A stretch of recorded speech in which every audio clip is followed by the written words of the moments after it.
Christchurch is now in a state of emergency. Emergency Management and Recovery Minister Mark Mitchell made that announcement a short time ago, and he's with me now. Good evening, Minister. Yeah, hi, Chris. Why has a state of emergency now been declared for Christchurch? Well, I'm on my way there now. Actually, I'm in transit from Selwyn. I've been there most of the afternoon. From what I understand, there's some flooding near Akaroa that could be undermining a road that might be putting some properties at risk. But that is literally information that I just received as I was leaving Selwyn. I want to get to Christchurch and have that confirmed and find out exactly what's going on. You have visited parts of Selwyn today. What is your assessment of the situation on the ground, Mark?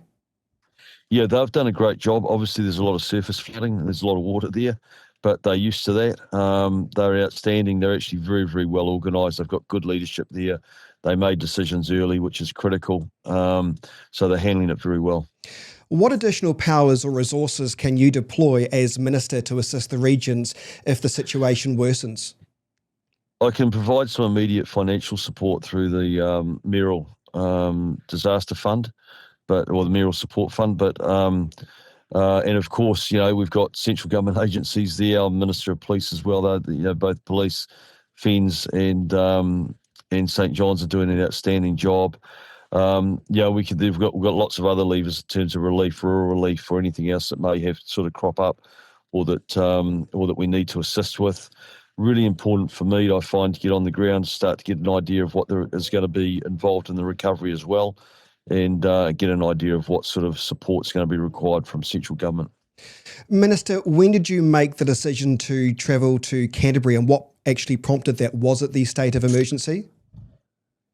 No, I was on the phone last night to Sam Broughton and Dan Gordon as the weather sort of started to hit.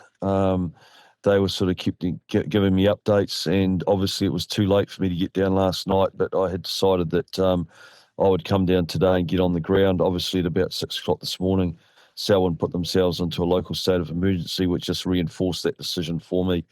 And now, of course, we've seen Christchurch has just announced as well.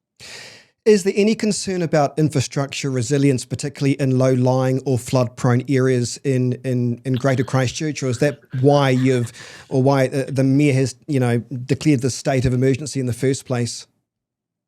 Well, we see with big events that infrastructure does get impacted, without a doubt. At the moment, we don't see any evidence of major infrastructure damage. It's mainly surface flooding. But there's always that risk, and so obviously Christchurch has got a situation that's sort of developing in Akaroa.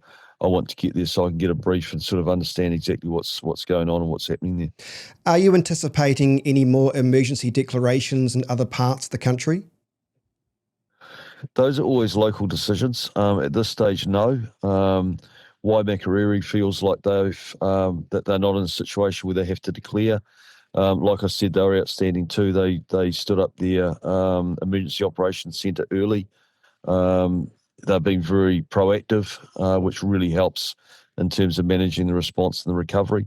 So at this stage, no, I don't. But with weather, you just can never tell. So just confirm what happens now for you. Where are you off to now?